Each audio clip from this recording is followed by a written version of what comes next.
Hello friends, नमस्कार। मैं विवेक कुमार एक बार फिर मदर इंडिया एकेडमी में आपका स्वागत करता हूं। तो आज हम अपने जो फ्रेंड्स हैं, स्टूडेंट्स हैं, उनकी रिक्वेस्ट पर उन्होंने बोला है जिसके लिए कि भाई हिस्ट्री हमें करवा दीजिए। तो देखिए, हम सबसे पहले हिस्ट्री जो करेंगे ना तो प्रॉपर तरीके से करनी पड़ेगी। अब मैं कंप्लीट हिस्ट्री को 3 पार्ट में करवाऊंगा स्टूडेंट्स। एक तो हमारी हो जाएगी एंशिएंट हिस्ट्री। एंशिएंट हिस्ट्री का जो समय रहेगा ना वो मतलब हमारा रहेगा किसके अंदर, ये 25 लाख ईसा पूर्व से लेके 25 लाख ईसा पूर्व से लेके और हम 720 ईस्वी तक जो पढ़ेंगे ना वो हमारा क्या रहेगा, ये हमारा एंशिएंट इंडिया रहेगा भाई। ठीक है, प्राचीन हिस्ट्री मतलब जो है इतिहास वो रहेगा। इसके बाद मिडवल आएगा 712 से लेके 1707 तक, और इसके बाद जो मॉडर्न आएगा वो 1707 से बाद का रहेगा। तो सबसे पहले हम एंशिएंट इंडिया के अंदर बात करेंगे। इसका हम जो पहला टॉपिक है उसका नाम है प्राग ऐतिहासिक काल। तो इसके बारे में जानकारी प्राप्त करेंगे। उससे पहले इसका कुछ बेसिक जो है उसकी भी आपको नॉलेज होनी चाहिए। जैसे कि बीसी, कई बार डेट्स के बाद जैसे बीसी लिखा होता है तो कई फ्रेंड्स को नहीं पता होता कि बीसी क्या होता है। आप इसको बीसीई भी लिखा देख सकते हैं कई जगह, जिसको हिंदी में आप ईसा पूर्व बोलते हैं। ठीक है, इसकी फुल फॉर्म भी एग्जाम के अंदर आती है। बिफोर कॉमन एरा होती है और बिफोर क्राइस्ट भी होती है। तो बिफोर क्राइस्ट जो भी एग्जाम के अंदर आती है ना उसका आप मतलब जैसे ऑप्शन के मुताबिक यूज कर सकते हैं। फिर हम बात करते हैं एडी। एडी होती है एनो डोमिनी। एनो डोमिनी यानी ईस्वी। तो इसके अंदर तो जो बीसीई होता है ना इसमें उल्टे साल चलते हैं स्टूडेंट्स। ठीक है, जैसे हम बात करते हैं 2000 आया, 2000 से पहले फिर 1999 रहेगा, फिर 1998 उल्टा चलता है। ठीक है, और जो ईस्वी होती है ना एडी, उसके अंदर जैसे अब जो चल रहे हैं ना 2020, 2021, 2022, इस प्रकार से ये हमारे एडी हो जाते हैं, ईस्वी हो जाते हैं। फिर हम बात करते हैं सदी या शताब्दी की। तो सदी या शताब्दी 100 सालों का समूह। ठीक है, तो अब ये कौन सी शताब्दी चली हुई है भाई, तो ये हमारी 21वीं शताब्दी चली हुई है। ठीक है, तो जैसे 1800 तक जो रहेगी वो 17वीं शताब्दी थी। जैसे ही 1801 हो जाए वो 18वीं शताब्दी थी। अभी जैसे 1801 होगा ना तो 19वीं शताब्दी हो जाएगी। कितनी हो जाएगी, 19वीं। 1899 तक 19वीं रहेगी। और फिर जैसे ही ये मतलब 99 के बाद 1901 स्टार्ट होगा तो हमारी 20वीं सदी हो जाएगी। ठीक है, तो सदी का भी मतलब यह शताब्दी का आपको पता होना चाहिए। ठीक है, वर्तमान में जो इंसान है वो क्या है, वो होमो सैपियंस है स्टूडेंट्स। कौन है, होमो सैपियंस है। ठीक है, तो जो हमारा प्रागैतिहासिक काल या इतिहास रहा है ना उसके अंदर जो मनुष्य है उसके नाम ये एग्जाम के अंदर क्वेश्चन बना है। इसको सीक्वेंस से जोड़ने के लिए भी मतलब इस सीक्वेंस में सबसे पहले क्या थे।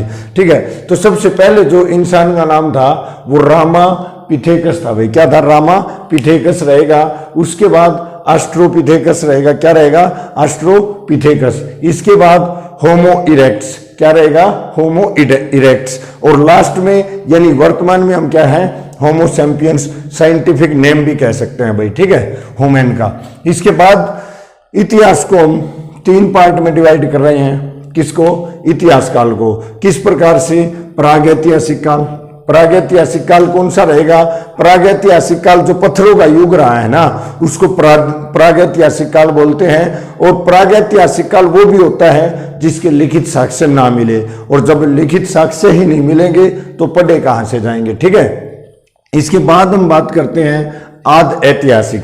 आदि ऐतिहासिक के अंदर जैसे हमारी सिंधु सभ्यता है ना वो आदि ऐतिहासिक के अंदर आती है। ठीक है, और इसको मतलब इसके अंदर जैसे लिखित साक्ष्य तो मिले हैं। ठीक है, लेकिन वो क्या नहीं, पढ़े नहीं जा सके हैं। इसके बाद हम बात करते हैं ऐतिहासिक काल। ऐतिहासिक काल कौन सा होता है, ऐतिहासिक काल वो होता है जिसके लिखित साक्ष्य भी मिले हैं और पढ़े भी गए हैं, उसको हम क्या बोलते हैं, ऐतिहासिक काल बोलते हैं स्टूडेंट्स। ठीक है, अब हम बात करते हैं जो प्रागैतिहासिक काल है उसका जनक किसको माना जाता है, रॉबर्ट ब्रूस फुट को इसका जनक माना जाता है। और यहां से हमें लिखित साक्ष्य नहीं मिले हैं, ठीक है, तो लिखित साक्ष्य जब मिले ही नहीं है तो पढ़े कहां से जाएंगे।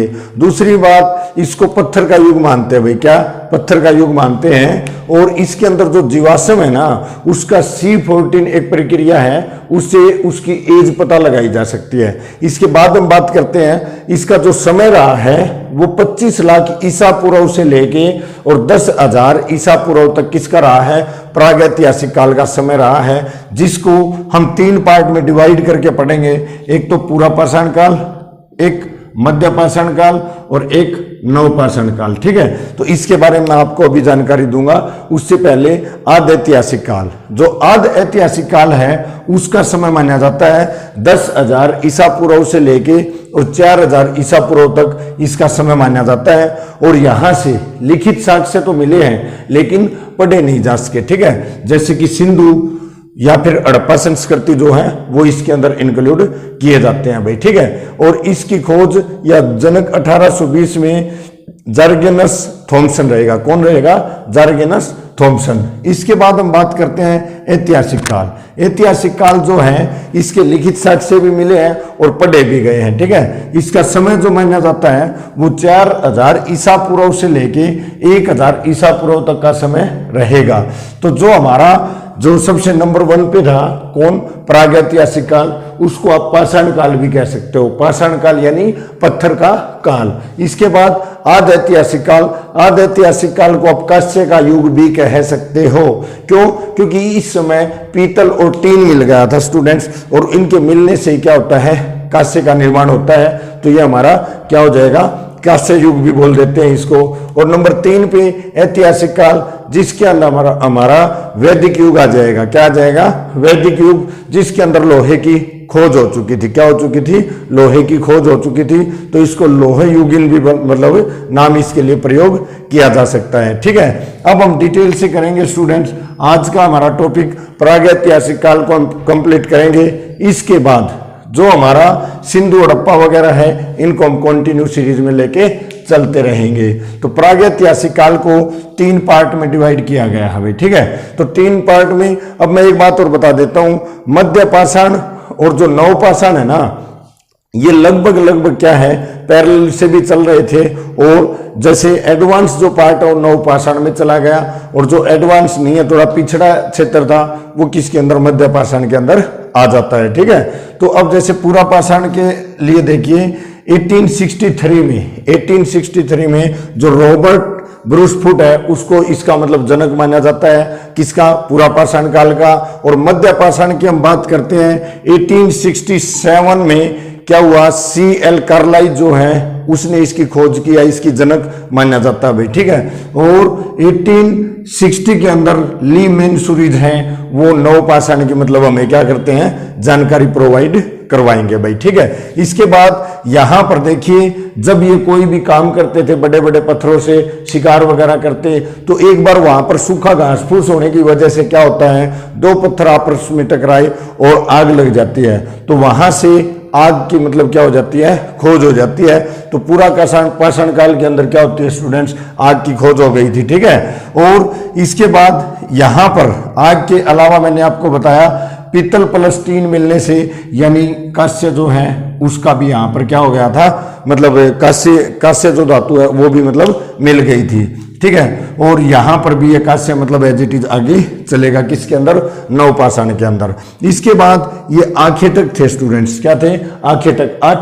आखेटक क्या होते हैं? ये शिकारी होते हैं। क्या होते हैं? शिकारी लोग होते थे। और ये क्या है? ये भी शिकारी थे, लेकिन ये क्या है, ये शिकारी नहीं थे, यानी कि ये स्थायी जीवन मतलब यापन करते। क्या करते हैं? स्थायी जीवन यापन। आखेटक जब थे तो ये क्या करते थे, यानी कि भोजन के तलाश में शिकार करते करते कहीं भी चले जाते और कहीं भी रहते थे, ठीक है। और इसी प्रकार से कुछ हालात किसके थे, मध्य पाषाण काल के अंदर भी जो मानव है उसके हालात ऐसे ही थे। लेकिन इन्होंने क्या कर लिया था, जैसे नवपाषाण काल में जो आते आते इन्होंने क्या कर लिया, एग्रीकल्चर यानी कृषि शुरू कर दी थी, और यहाँ पर पहिए का निर्माण भी कर लिया था। और जब कृषि करने लग गए रहे हैं इसका मतलब जीवन स्थायी हो जाता है। ठीक है, इसके बाद इन्होंने पत्थर के औजार बनाने स्टार्ट कर दिए थे अपने बचाव के लिए। सबसे पहले जैसे यहां से एक पूरा प्रशांत काल की क्या मिली है, कुल्हाड़ी भी मिली है भाई। ठीक है, लेकिन यहां पर जो हथियार थे ना उनको बारीक बनाना स्टार्ट कर दिया था, छोटे हथियार यूज करने स्टार्ट कर दिए थे भाई। ठीक है, जैसे नुकीले होते हैं, तीर कमान टाइप के जो हथियार है ना वो बनाने स्टार्ट कर दिए थे। किस चीज से? पत्थर से भाई। ठीक है, इसके अलावा यहां पर जैसे समोल जो थे उनको और भी मतलब अच्छे से तराश कर बनाया जाता था। बीच बीच में जैसे कि हमारा कांस्य जो है उसका भी प्रयोग कर लेते थे। इसको हम क्या बोलते हैं? माइक्रोलिथ बोलते हैं भाई। क्या बोलते हैं? माइक्रोलिथ। जो इनके हथियार थे वो थे भाई। इसके बाद ये प्रकृति की पूजा करते थे स्टूडेंट्स। क्या करते थे? प्रकृति की पूजा करते थे। और उनकी चित्रकारी भी मिली है। किससे संबंधित? प्रकृति की जो मतलब प्रकृति की जिसकी पूजा करते थे उससे संबंधित क्या मिली है? चित्रकारी भी मिली है। और ये भी क्या करते थे? प्रकृति की पूजा करते थे। लेकिन चित्रकारी के अंदर जो है ना वो प्रकृति के साथ कुत्ते की चित्रकारी भी मिली है भाई। ठीक है, और एक बात बताता हूं, यहां पर यदि इनको कुत्ता मिल जाता था ना तो ये क्या कर लेते थे? शिकार करके उसको खा जाते थे। इन्होंने कुत्ते को पालना स्टार्ट कर दिया था। क्या कर दिया था? कुत्ते को पालना स्टार्ट कर दिया था। लेकिन एक आध बार जैसे मान लीजिए इनको खाना नहीं मिला, बहुत तेज भूख लगी हुई है ना, तो उस पाले हुए कुत्ते को भी क्या कर लेते थे? खा लेते थे। ठीक है, लेकिन यहां पर इन्होंने इसको पूरी तरह से कुत्ते को क्या कर लिया था? पालतू बना लिया था। क्या बना लिया था? पालतू। तो ये भी मतलब जैसे है ना प्रकृति के साथ कुत्ते के चित्र भी मतलब मिले हैं। और यहां पर मातृ देवी की पूजा, इसके अलावा प्रकृति की पूजा करते थे भाई। ठीक है, और चित्रकारी की बात करें तो मातृ देवी की, प्रकृति की और कुत्ते की भी क्या है? मूर्तियां मिली है। यहां से क्या मिली है? मूर्तियां मिली है भाई। ठीक है, इसके बाद पहनावा, इनका कोई भी पहनावा नहीं था भाई। क्या था? कोई भी पहनावा नहीं था। लेकिन इन्होंने धीरे धीरे जैसे सर्दी गर्मी को महसूस करना शुरू कर दिया था तो पत्ते छाल वगैरह जो होते हैं उनका प्रयोग करना शुरू कर दिया था। और इन्होंने क्या है, जैसे कृषि कर रहे थे तो यहां से मतलब जैसे कृषि के हमें साक्ष्य भी मिलेंगे आगे चल के। ठीक है ना, तो इसलिए इन्होंने कपड़ों का आविष्कार भी कर लिया था। तो ये कपड़े डालते थे भाई। ठीक है, किसके अंदर? नवपाषाण काल के अंदर। फिर हम बात कर देते हैं कि भाई शव, जैसे किसी की मृत्यु हो गई तो इस शव को मतलब वहीं पे छोड़ देते या फेंक देते थे और आगे निकल जाते थे। ठीक है, लेकिन ये क्या है, ये कहीं पे तो मतलब क्या करते थे, उस शव को मतलब दफना देते थे अच्छे तरीके से, कहीं पे मतलब वैसे ही छोड़ के चले जाते थे। तो यहाँ पर मतलब दोनों सी चीजें थी। ये पुरानी चीजों को भी कर रहे थे और नई की तरफ भी जाने का प्रयास कर रहे थे। और ये जो है, ये जो नवपाषाण का युग आया, इस समय तक इंसान ने क्या कर लिया था? विधिवत रूप से जो भी मतलब जैसे अंतिम संस्कार वगैरह है वो करना शुरू कर दिया था। ठीक है, अब जैसे मांस, तो ये मांस कच्चा ही खाते थे क्योंकि इन्होंने आग की खोज तो कर ली, लेकिन उसको है ना अपनी रक्षा के लिए प्रयोग करते थे। जैसे गुफाओं में रहते, कोई जीव जंतु ना आ जाए उससे बचाने के लिए। लेकिन इन्होंने क्या किया, ये कभी कच्चा और कभी पकाकर मतलब क्या करते थे? मतलब खाते थे खाना। ठीक है, तो और इन्होंने मतलब क्या है, प्रॉपर तरीके से पकाकर खाना स्टार्ट कर दिया था। इसके बाद स्टूडेंट्स जैसे हम बात करते हैं भाई, कुछ हमें साक्ष्य मिले हैं। ठीक है, किस प्रकार के साक्ष्य मिले हैं? जैसे हम बात करते हैं खोपड़ी। ठीक है भाई, एक खोपड़ी के साक्ष्य मिले हैं। किसके? पूरा पाषाण काल के मिले हैं स्टूडेंट्स। कहां से? अति परकम। अति परकम कहां पे रहेगा? तमिलनाडु के अंदर रहेगा, वहां से मिले हैं भाई। ठीक है, इसके बाद एक खोपड़ी के साक्ष्य और भी मिले हैं। वो कहां से मिले हैं? अथनौर नाम की जगह है। कहां की? अथनौर जगह है। कहां पे रहेगी? एमपी, मध्य प्रदेश के अंदर रहेगी। पूरा पाषाण काल की ही खोपड़ी रहेगी ये भी। ठीक है, इसके बाद हथियार जो तीनों के मतलब हथियार मिले हमें कौन सी जगह से? यूपी के अंदर एक मिर्जापुर जगह है, उस मिर्जापुर से हमें क्या मिले हैं? इनके हथियार मिले हैं। इसके बाद हम बात करते हैं मुरुदबांड। मुरुदबांड क्या होते हैं? मिट्टी के बर्तन भाई। ठीक है, मिट्टी के बर्तन। ये चोपनी माडा एक जगह है भाई। चोपनी माडा कहां पे है? यूपी के अंदर रहेगी। तीनों के क्या मृदबांड होने के मतलब साक्ष्य मिले तीनों ही युगों में। किसके अंदर? ये हमारा पूरा पाषाण काल, मध्य पाषाण काल और हम पढ़ रहे हैं नवपाषाण काल को। ठीक है, इसके अलावा जैसे पशुपालन कहाँ पे? बागौर जगह है राजस्थान में, वहां से पशु पालने के भी साक्ष्य हमें मिले हैं। पशुपालन के और साक्ष्य आदमगढ़ है कहां पर, एमपी में, वहां से भी हमें किसके साक्ष्य मिले हैं, पशुपालन के साक्ष्य मिले हैं। एक कब्र मिली है स्टूडेंट, कहां से, ब्रिज होम। ब्रिज होम कहां पे रहेगा, जम्मू कश्मीर के अंदर रहेगा।